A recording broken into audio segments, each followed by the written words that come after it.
नमस्कार दोस्तों, knockout education में आपका स्वागत है।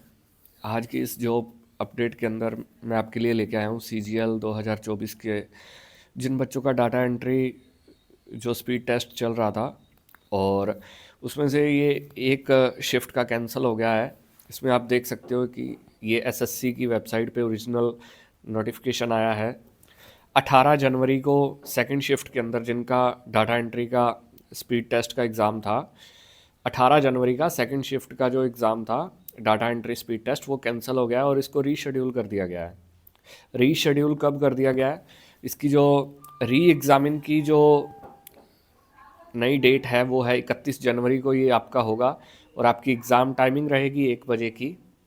और जो आपके एडमिट कार्ड अपलोड होंगे वो रहेंगे 27 जनवरी को, आपके इसके एडमिट कार्ड आ जाएंगे। और बाकी फर्दर नोटिफिकेशन के लिए आप जुड़े रहिए हमारे चैनल से, और आप SSC की ऑफिशियल वेबसाइट को भी विज़िट करते रहिए।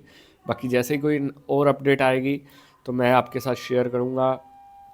Thank you, have a nice day.